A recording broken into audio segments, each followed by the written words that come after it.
exhausted just listening to all of that. How have we fit that into our lives? We are truly, I'm going to get the clicker here. Okay, we're all set. We are truly honored to be here. We were in Bloemfontein in 2001. I don't know why we waited so long to come back. This is a really great venue, and congratulations to the conference organizers. It's been a pleasure to be part of this conference. We need our PowerPoint slide up. Thank you. Now, we're going to have a slightly unconventional keynote address today, in part because it's going to be a duo. The two of us are going to go back and forth between the two of us to present this, this plenary address to you. It's also going to be unconventional because we're going to put you to work. We can't talk about reading without asking you to read. And we're actually going to ask you to write a few things down, so you need to have a pen or pencil in hand. And we're also going to ask you to talk to a neighbor.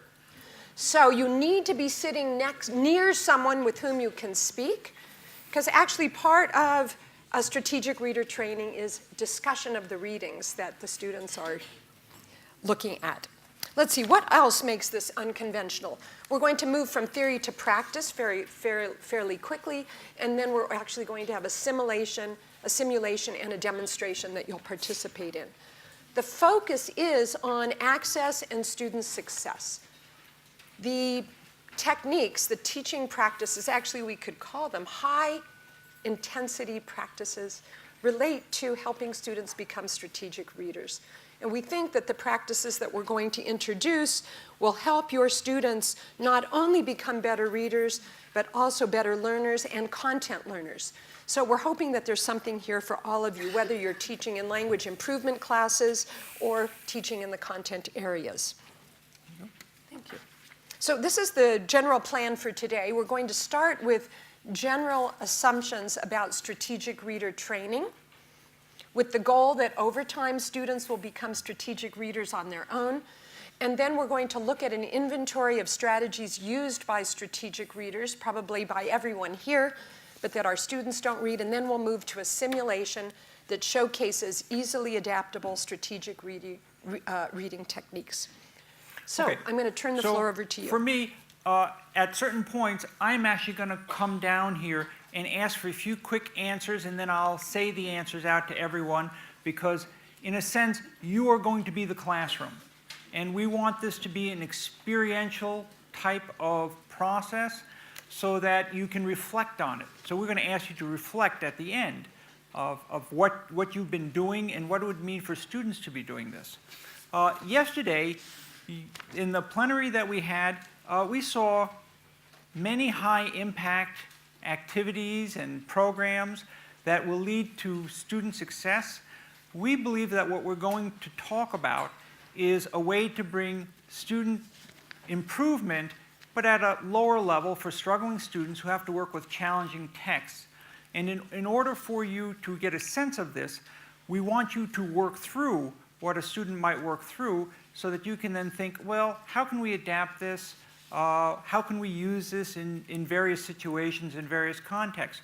Because what we'd like to have you think about is how might this work in your context or at your level. And we're not suggesting that what we're going to do is what you do at your level. That's what you bring in terms of thinking through your context. We have a really important question, and it's a very challenging question. How do you build or develop strategic readers so that they actually can deal with challenging texts and work through successfully when they're given longer reading assignments? And actually, making students into strategic readers is a very difficult challenge. It's not an easy thing to do. It's fairly easy to talk about, but it's hard to see how you could actually bring this about. So that's what we're going to try and be doing. We have some general assumptions about being a strategic reader or becoming a strategic reader. And it goes back to the ideas of who we are. So we are all skilled readers in this room. And we're strategic readers. Actually, if we weren't strategic readers, we would not be able to be successful in challenging university environments. So this is very important. In fact, we can say that skilled strategic readers are the hallmark of the successful student in the university. And of course, what we want to do is make sure that students are able to use strategies flexibly and in combinations to achieve reading comprehension goals with challenging texts. Turn them. It's important for us to understand that strategic readers, what we do is that we know the strategies we use, and we don't even think about them because they're so obvious. We know when, where, and how, and why to use these strategies, and this is how we overcome difficulties. Even at our level, there are times when we're reading very challenging texts, and we have to step back and think strategically how we want to understand them. And training strategic readers is not the same as teaching reading strategies. For those of you in access programs, you might have a reading textbook, and at the end of every chapter, there's typically a section about a strategy for students to practice. And then you do it diligently, and when you get to the next unit, you work on the next strategy. This is not going to make someone a strategic reader. Okay? Textbook publishers have to include this kind of information, and it's awareness for the staff. I almost said faculty. It's awareness for the staff, but our goal is to build strategic readers, people who can deal with challenging text. And of course, the point is that university students, and in this case, we're thinking of the Access program and students who are struggling readers, if they're not strategic readers, it's almost impossible to really excel in university studies. So we think this is not an issue just for the literacy access program. This is an issue for the curriculum. And it doesn't necessarily mean everybody will be a strategies instructor, but really many content teachers have to engage with this if our students actually are going to become strategic readers with the types of texts we want them to read. So, what do we see in a class where a teacher is engaged thinking about being a strategic reader instructor? Well, that teacher is aware and makes explicit ways to work with reading strategies. And they may not be exactly the reading strategies we're talking about, but a subset of them.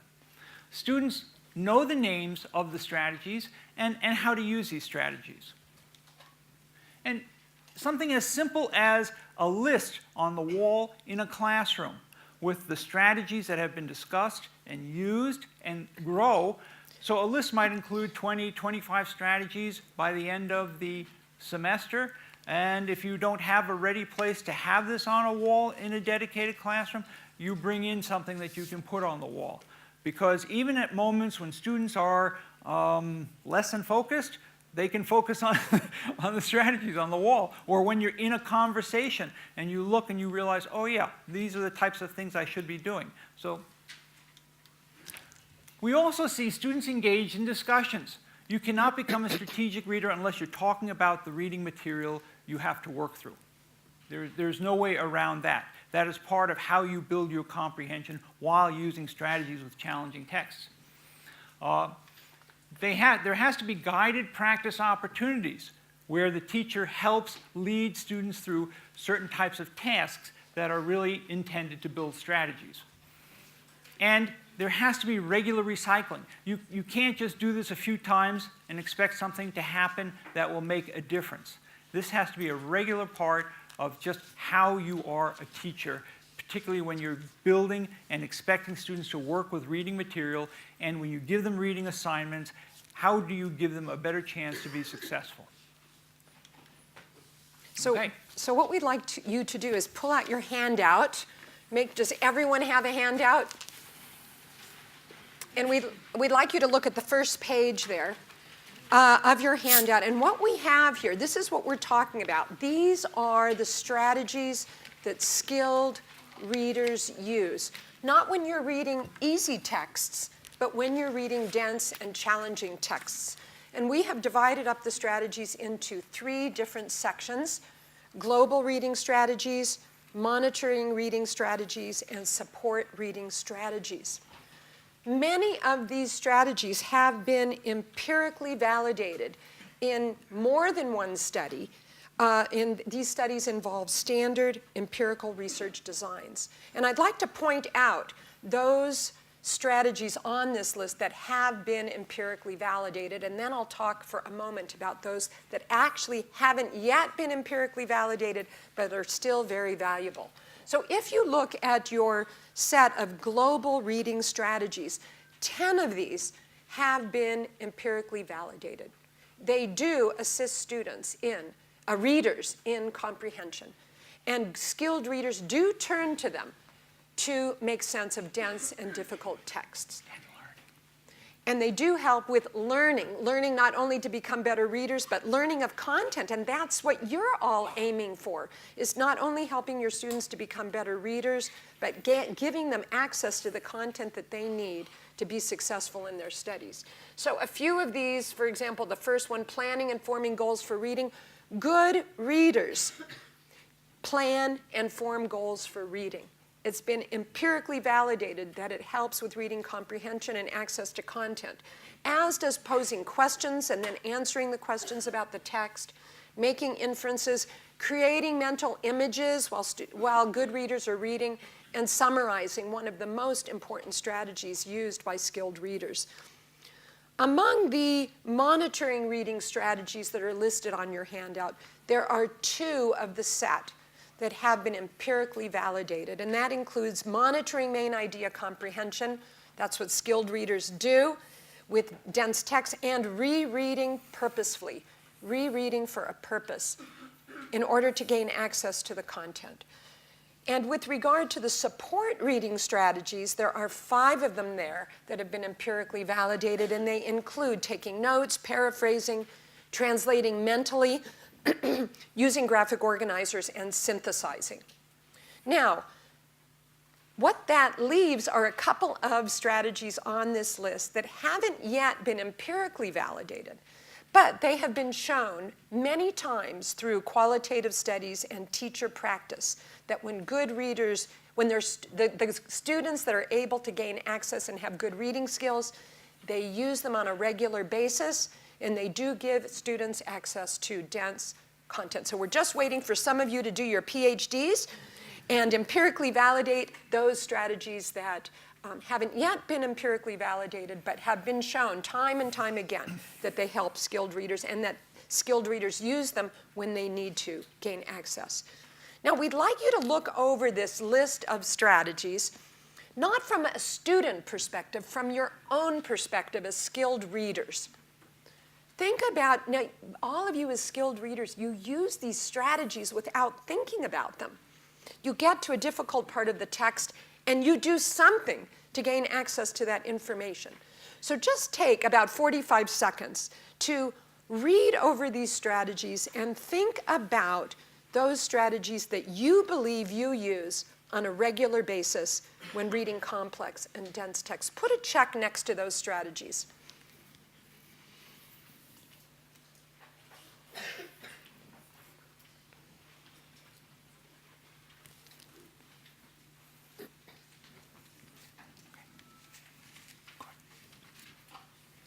Let's give them a few more seconds.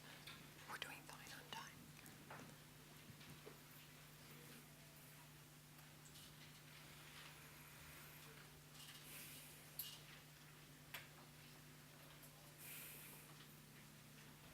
They're working on them.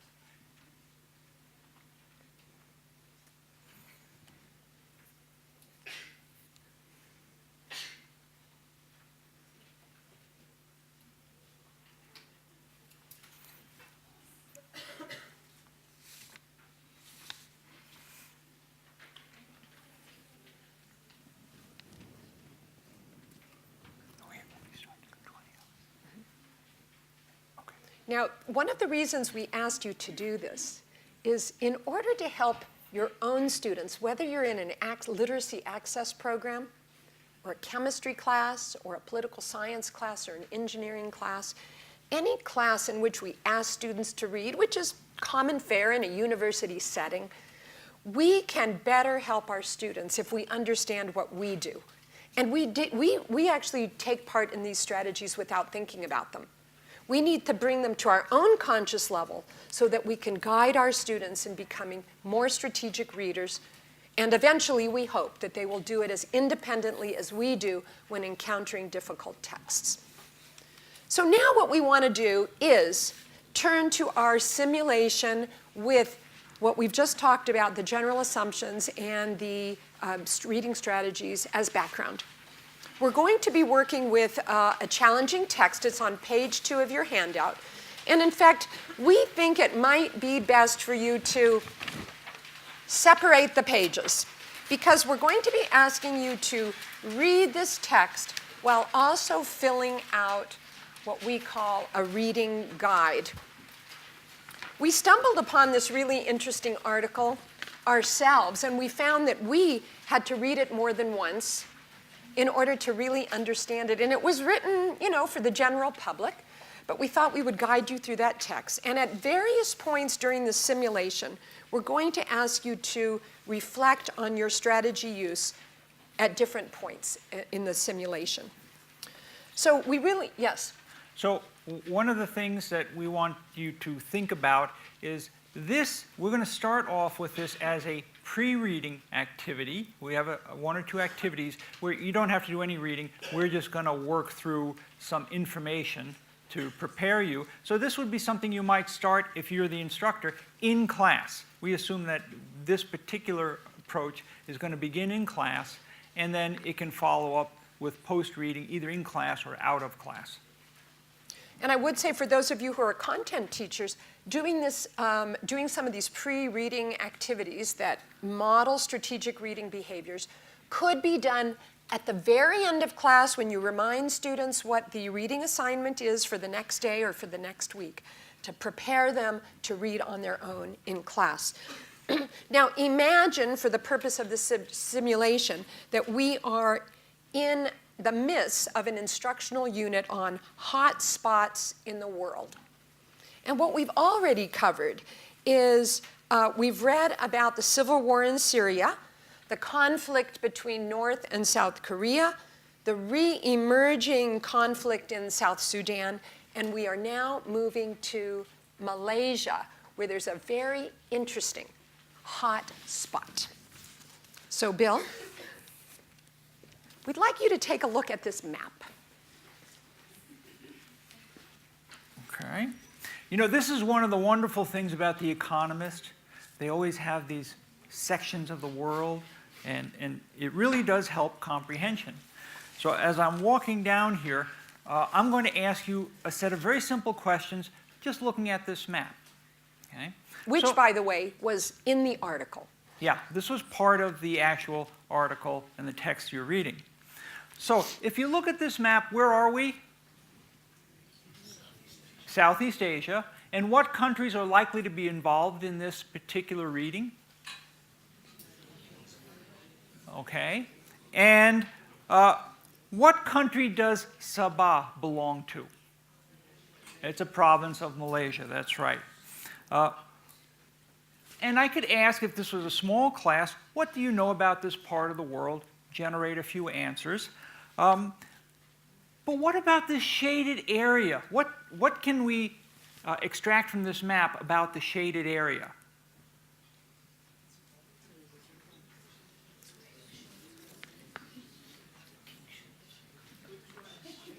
The bluish shaded area. Is that a country? Okay. Well, the inside the dotted line. Okay, inside the dotted line. So what is this particular map telling us about the article we're going to read? There is a problem that crosses two countries here. And this is going to lead to a source of a very unusual conflict that's gone on. Okay? Are there any words that we can see on this map that are particularly important that we would want to make sure the students pay attention to? Right, right. There is the historical territory of the Sultanate of Sulu. It's a different font, it's italicized, and we've got this. The Economist typically has articles about contemporary issues. This is about a historical territory of the Sultanate of Sulu. Have you ever heard of the Sultan of Sulu? Aren't you interested to know more about this person and this? Yeah. So this is really important to point out, and it's part of the visual here. And actually, typically, if you were to see this map, as skilled readers, you would study this map and try to figure out what is this visualization telling you. So now let's look at the article, right? So take out the article, and I'd like you to just, we've already told you, but just where was it published and when was it published?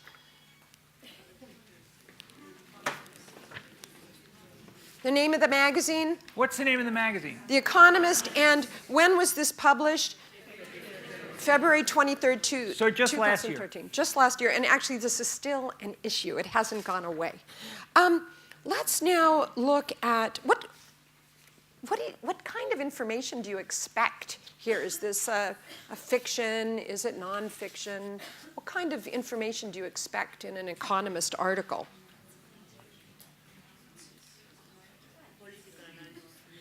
An informational. Current events, political analysis. Political analysis. Okay. Look at the title and the subtitle. And I would like you to read paragraph 1 only from start to finish. So the title, the subtitle, and read paragraph 1 silently to yourselves.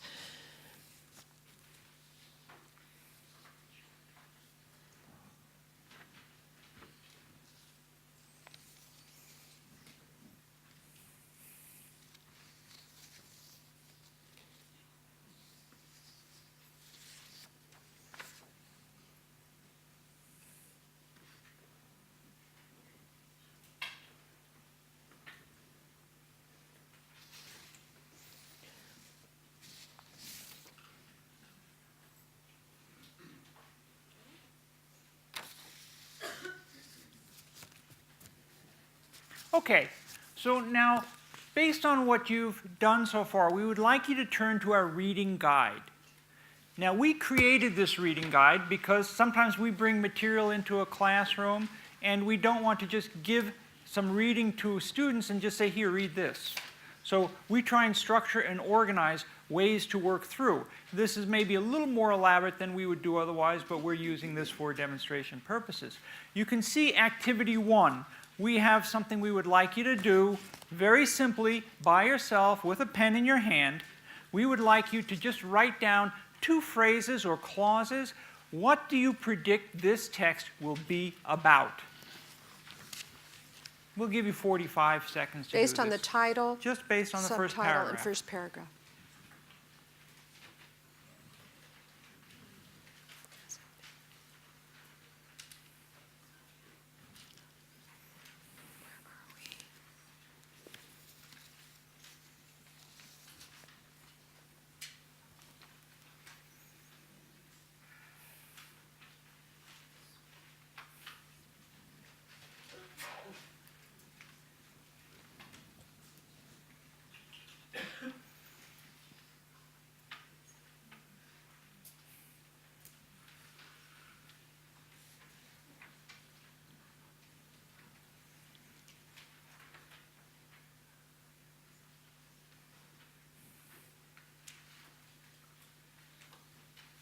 Okay, so we would like you to turn to a partner and just explain to your partner what you think your predictions will be. 1 or 2 of them might be a little wild.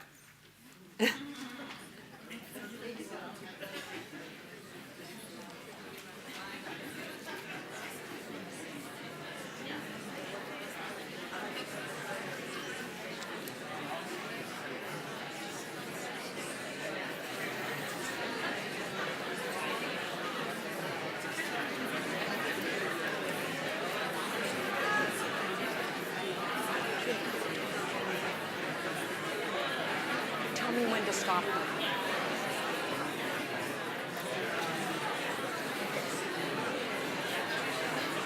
Bill. I think we'll stop him. Okay. Okay.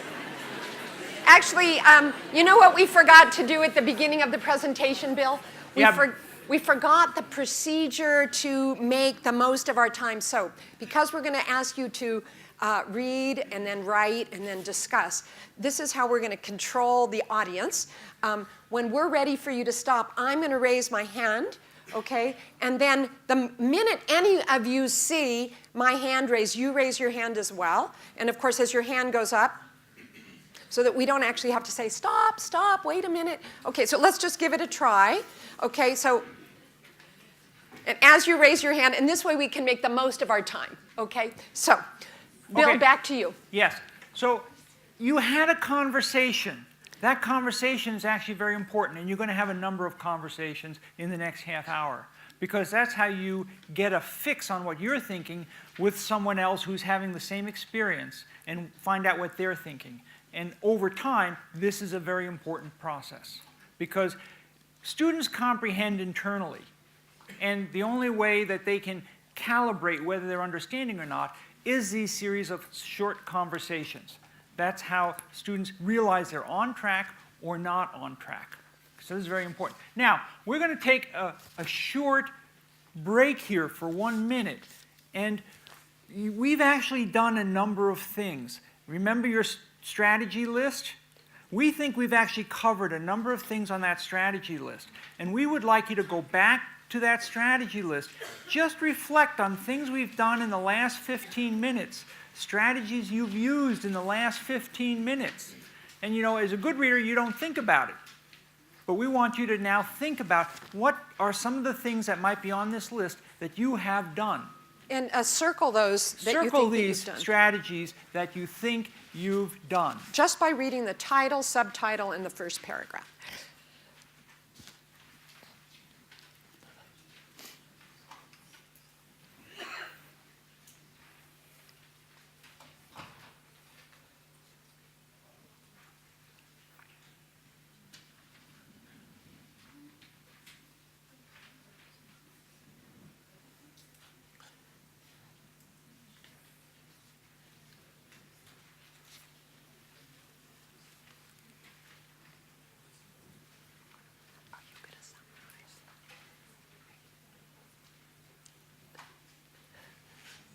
Okay, now as part of having help with your reflection, turn to your partner and see if you circled the same things.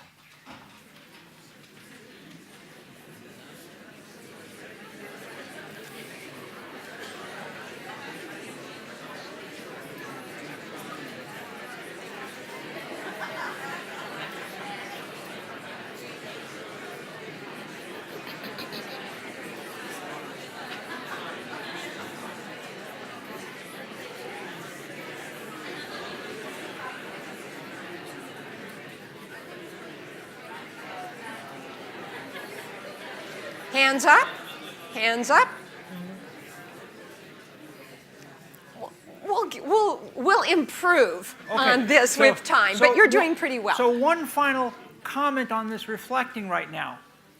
Students, if you talk about strategies, a lot of times they think you're just making something up. Because if it's invisible, it's not real. So what we're doing is trying to make the whole concept of strategies visible. And that's an important part of the process. Okay, so let's go back to the text. Let's start with the first sentence of, oh no, let me see here, I am. Based on what you've read thus far, was this a peaceful or a violent invasion? How many of you say violent? How many of you say peaceful? For those of you that say peaceful, what words or phrases indicate that it was really quite peaceful? Look in paragraph 1. I hear the word tame. Yes, tame. We see the word tame at the end of the 4th line. And if you go down a little further, it says without firing a shot. This was a peaceful invasion. An invasion nonetheless. So I'm going to ask you a couple of questions. We're still going to just look at paragraph number 1, and I'm going to read a question, and I want you to quickly scan paragraph 1 and underline the answer. Okay, so question number 1, who invaded Malaysia?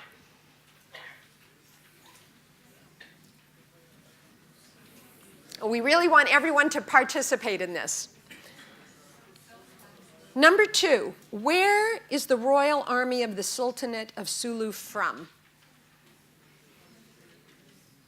Where is the Royal Army of the Sultanate of Sulu from? Number 3, how did the army travel to Sabah? Number 4, how long did they travel to get to Malaysia? You're so good. If only our students were so good and responsive. Why did they invade this village?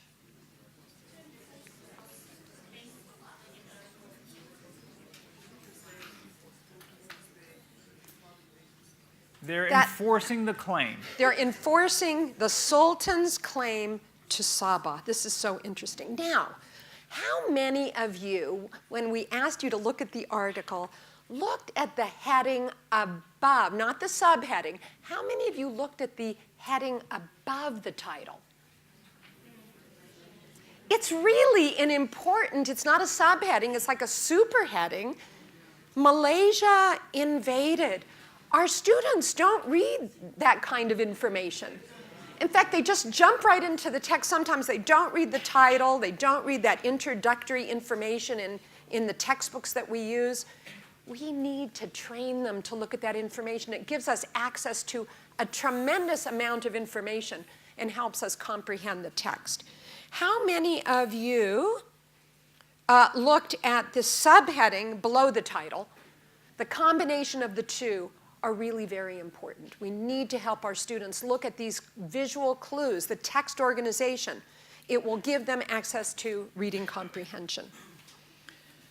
Okay, Bill, Now, let's move to the next section. So I'm going to move to the next task, and in order to do the next task, we want you to read paragraphs 2 and 3 right now. Which elaborate on the invasion. Right.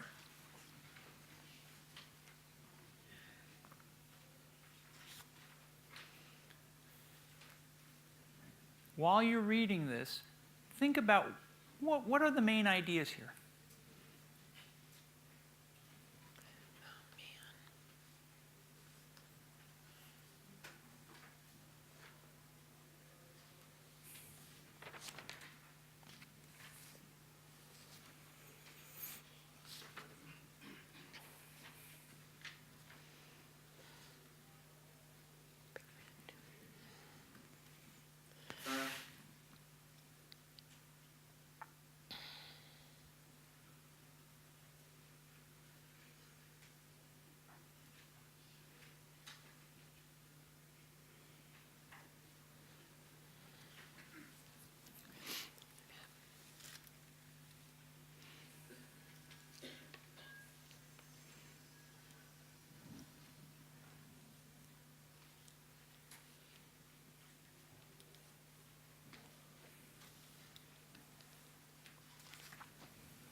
Okay, so talk to your partner. How accurate are your predictions so far?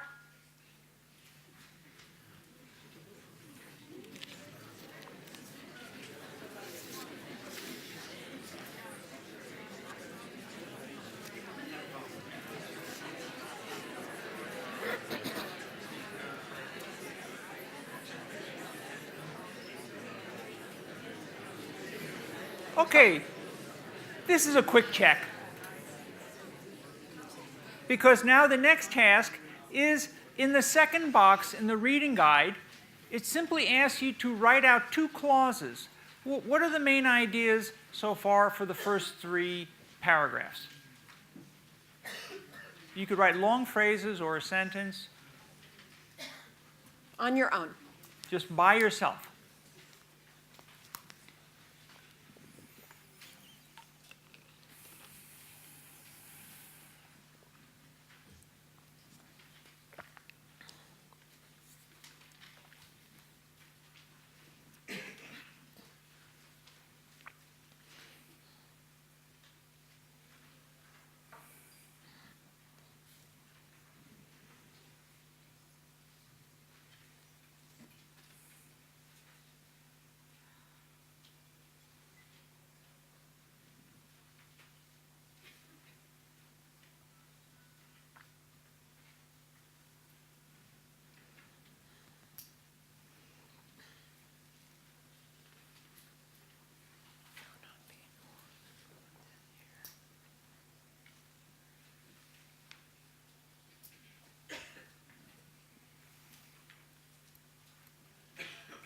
You need to write something so that you commit to your idea.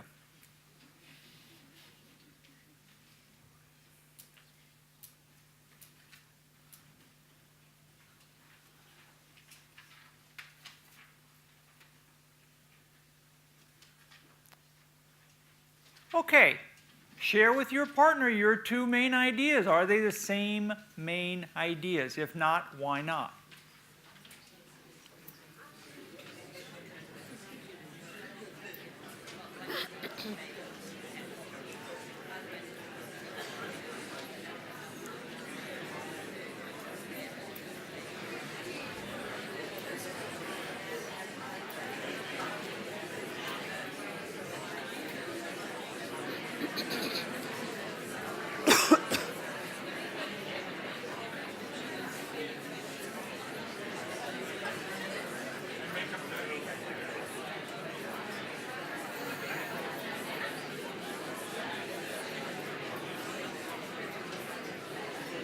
Okay. All right. Now, let's reread paragraph number 3. It's really an important paragraph that gives us the historical background about a contemporary issue that was written about in 2013. It continues on to today. If you Google it, you'll find out what's going on now. Now, look at the first sentence of paragraph 3. When did this conflict begin? 1658, long time ago. Now, what I'd like you to do, or what we'd like you to do, is to reread the rest of the paragraph while also filling out the third box on your reading guide, which is a timeline. Fill in the timeline with the dates and information so that what we end up having at the end is a timeline of the key events that take us from 1678 to 1658 to the present. We'll give you a minute or two to do that.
How about now if you work with your partner to finish what you started? Or if you're finished, can you And if compare? you're finished, check your answers.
We have about 20 minutes left. Did we start at 8:35?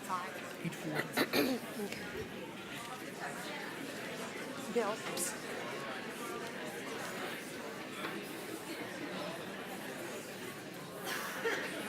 Okay.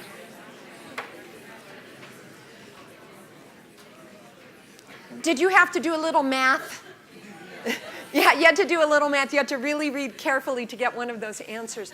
Now, before we move on, I just want to say it really warmed my heart looking out and seeing everyone reading. I saw you going back and forth between the text and the reading guide.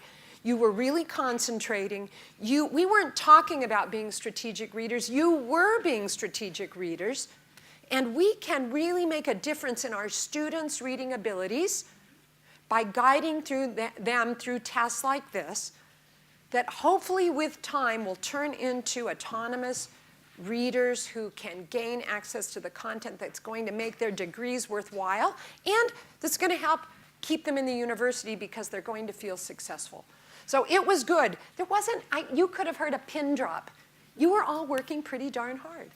It was nice. Made me feel good, Bill. Yeah. Okay. So one of the things that is true of reading in university materials or reading materials that are pre-university but for struggling readers is there are parts of a text where you just have to get the details right. And sometimes you think you have the details, but then when you have to use the information, it doesn't quite come out right. And even with this paragraph, there were some tricks. You had to think about it. You had to backtrack and sort of make some inferences. And if you put yourself in the position of the struggling reader, this would be really hard to do. Okay? And so this is just an awareness that you should think about. I'd like to just say, Yeah. if I can interrupt you, our strong readers, people like us, we go back. We know when we misunderstand. We do it naturally without making a conscious decision. It is our weak readers who we say read pages 17 through 23 or read chapter 1 for tomorrow. They've read it once, and they are the ones that believe reading it once is enough. And when we ask them to reread without a purpose, they don't because they believe that they've already read the passage. So we need to figure out how to incorporate into our instruction, whether you're in a language improvement class or a content class, a reason to get them back into the text to learn that this is what good readers do. Okay, Back to you. We're going to read paragraphs 4, 5, 6, but before we do that, in your reading guide, there's box number 4. Make one prediction. Where is this article going? What do you expect to learn in the rest of the article without looking at it?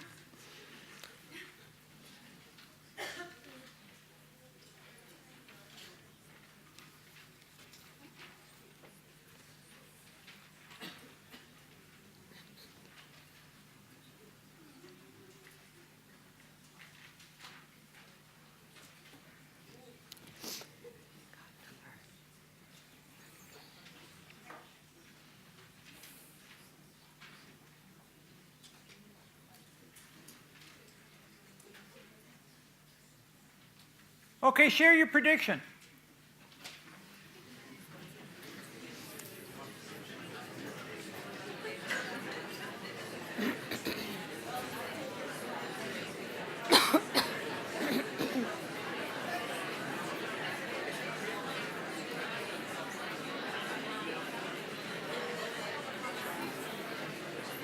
Okay.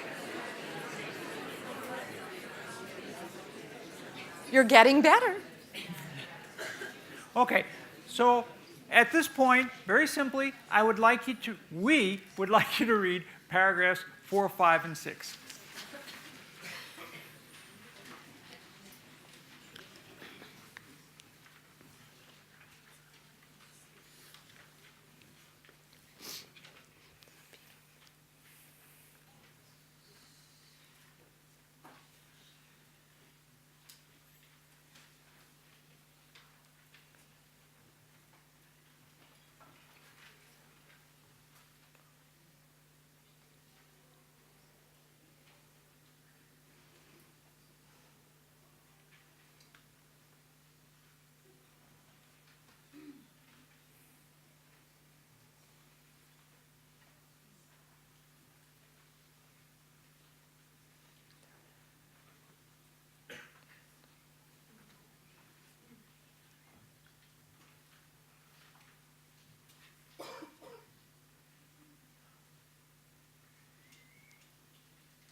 Okay, what we'd like you to do now, box number 5 in our reader's reading guide, is write down 3 longer phrases, 3 ideas that are important from the last 3 paragraphs.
Okay, I'm starting to see a few of you looking to each other and sharing with your partner a little ahead of time.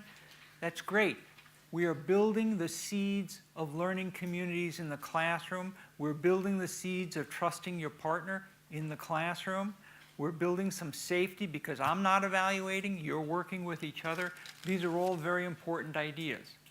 So turn to your partner and see if, in fact, you have the same main ideas.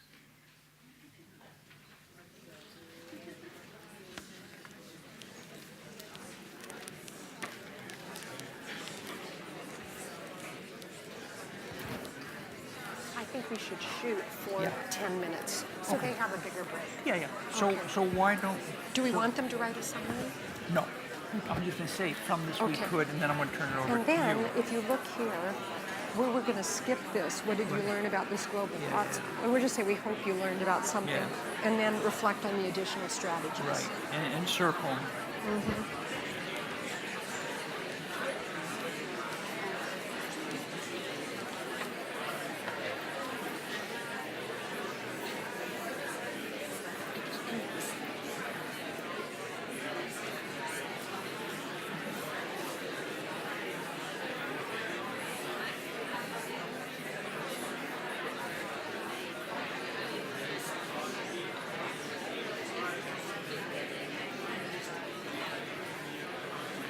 I'm going to go over all of this.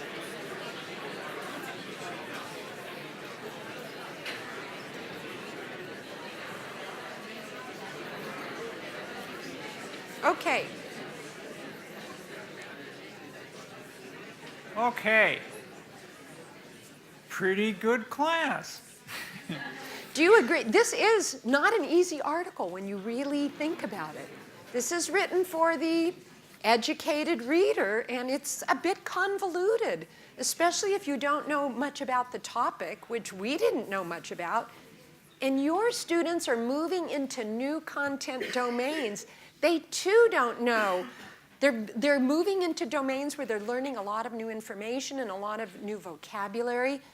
You can really help them gain access by guiding them through activities, something like this. Now, one of the nice benefits of working through main ideas, one, if you were students, you'd be checking each other's comprehension at various points along the way in a safe environment, okay? And this is very important because while we can't get into the student's head, it is important that the student realize, oh, I didn't understand this. But they're not going to tell me they didn't understand this, but they are willing to see that they're not matching up with a partner. And at this point, in your reading guide, you have 5 main idea points. You can just put the article away, write a summary. You don't have any copying. They have to work from these points. They could work as a group or they could work by themselves, but it really does force them to think in their own words how to make sense of this text. Summarizing is one of the most valuable reading comprehension strategies. Actually, I would say even further, the ability to summarize quickly and effectively is one of the fundamental skills for academic learning. If you can do this, it will make a difference in your ability to succeed with new content and challenging information. Now, what we've learned since coming to South Africa that is not unlike the experiences we have in the US, and that is our students, when given the opportunity, find it pretty easy to plagiarize when the book is open. It's just too easy not to plagiarize when the book is right there. Have a reading guide, have them close their textbooks, put it aside, and use their notes to write the summary. The key words are there, the key concepts are there, and you can move students away from plagiarizing and learning to take notes, another important reading strategy, or underlining, another important reading strategy, to move them to summarizing as an effort to comprehend. Bill, back to you. I think what we want to do is move to reflecting. Right. So if you look, well, first of all, I just want to say we won't have time for this, but you know, one of your homework assignments will be to look at the rest of this reading guide, okay? And you'll see there are some posts. We're not asking you to write the summary, which is box number 6. You could look back at your boxes and write a summary. But there are some post-reading comprehension questions and tasks that are worth looking at to see how you can extend. And with almost every one of those questions, students have to go back to the reading.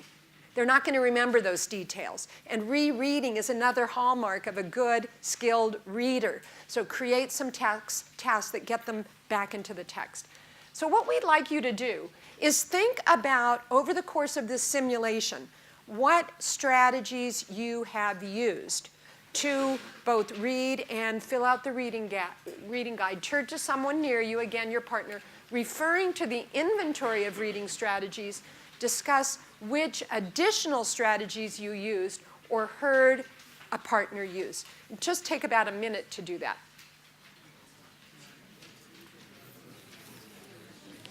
You might want to circle the strategies that you used on the inventory. What? Because look what time it is. I want to make sure. Oh, I was looking at your clock.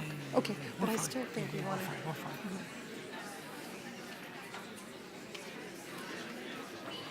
Okay, so I'll go over what we believe we did, and then you'll. I have a couple. Yeah. And you can just say that also that we're around the rest of the conference to talk about this.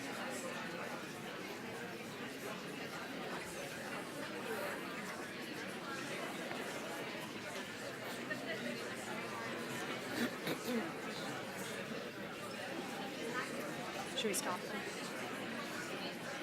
Bill? Okay. Yeah, okay.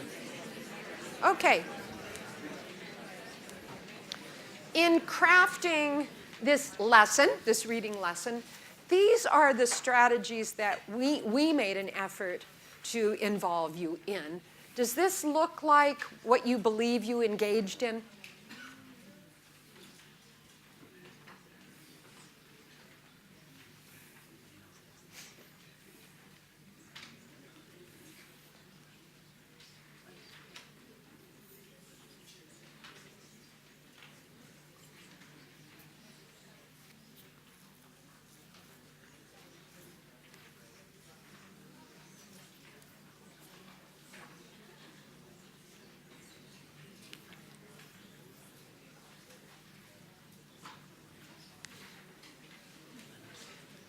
We believe that you can guide your students through similar reading strategies, and it's important to bring them to their conscious attention, just as we're doing right now, to help them become more strategic readers.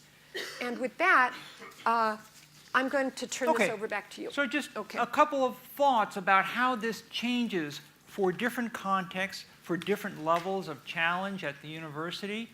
You know, certainly if you're in a humanities, you're a humanities staff and have third-year students, well, you wouldn't do it like this.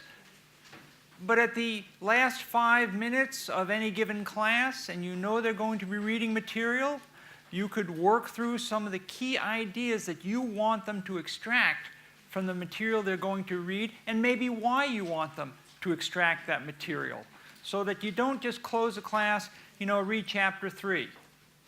That if students are being challenged, that is not terribly useful.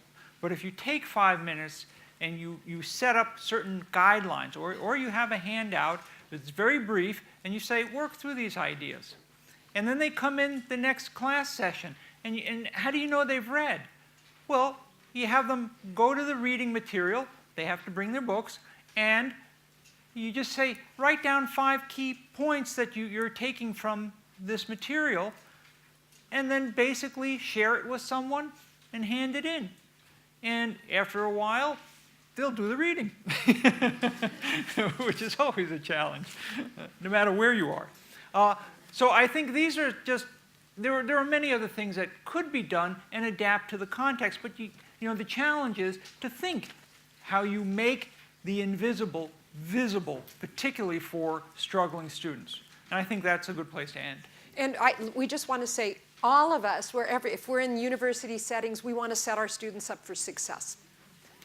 And in all of our settings, university students need to become better readers. And we so often send them home to read. it might be worth thinking about how you can get them engaged in some reading in class. Because what they do at home, they might not be reading, but it was really wonderful to see so many of you actually really reading and trying to comprehend. We're hoping that this text was intriguing enough that you might want to reread it, just to get all the pieces. Let us just say that we're around for the rest of the conference, and we're happy to talk to you about these ideas over the next 2 days in relation to the context in which you work. Thank you for being such a good audience and playing along with us.